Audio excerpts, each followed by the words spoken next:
A lot of people would say that this is an unlikely combination for the music industry. How did you two meet?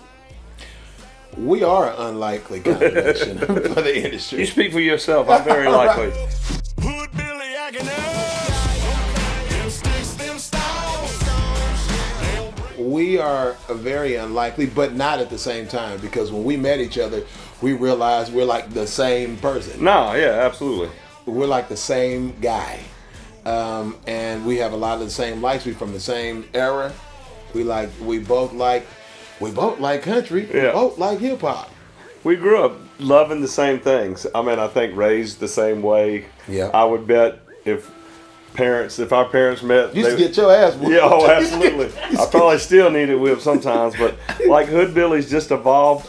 It really evolved from music, but then it evolved from friendship and a brotherhood that turned into something it just turned into something cool that truthfully we both needed in our life. We at the time. 100% did. We needed it, and we didn't even know that we needed it. Right.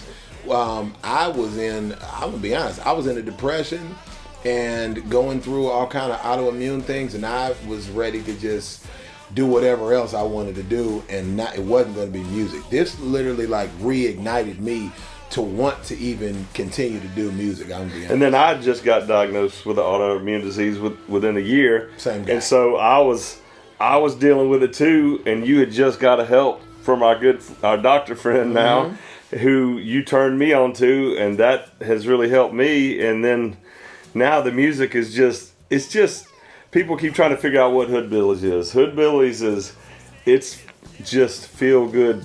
Well, you said the other day, like it's smile music. It's smile. It feels like a big smile. Yeah. You said it in Badass American, and bam, you say little country, little hood, but it's still all good. but it's still all good. Yeah, I meant, so it's fun. So we started off with a song, All Nah. That's the Yeah. first thing you sent me. Yeah.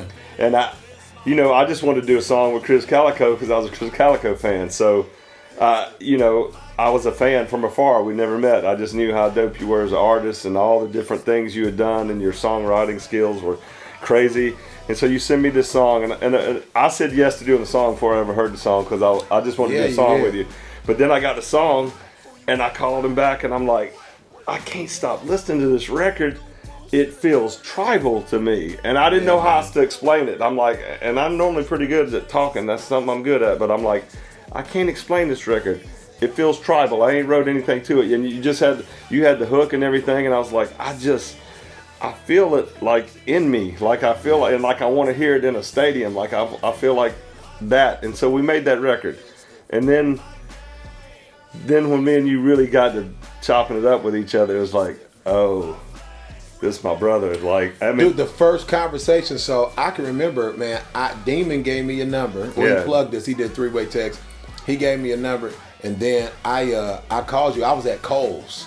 We were at Cole's in Overland Park on 119th, and I got off the phone because she was in there shopping, and I went and sat at the entrance of Cole's. Right. Remember, I got off the phone, I was like, this is the weirdest thing, baby. I was like, I just met this dude. He feels like my best friend from the first phone call. Right. I don't know how this is happening right now. I was like, it was so weird. So I thought maybe it was just kind of a fluky thing. And then I was like, let me see what he thinks about this song. And he called me 2-3 times and texted me about it. And I was like, dude, I think we got something here that may even be bigger than music. right, and it turns out that I think it is. And then it was like, well, maybe we make one more record. Yeah. And then what was the second record we made? Hell, I don't know. We just got so lost in the music, it just started happening. Then they just started coming. I think it was Badass American was the second song. It was the second. And it was like, man. Then for me, that really resonated because I'm like, I don't care nothing about politics. I don't do that. But the men and women, the soldiers, like that stuff means something to me. Yeah, man. And I'm like, and we're in such a time where it's so divisive and everybody's this, that, and the other. It's like, man, I'm proud to be an American. You know what I mean? Like I am. This is where Me I'm too. from. This is where you from. Straight I mean, up.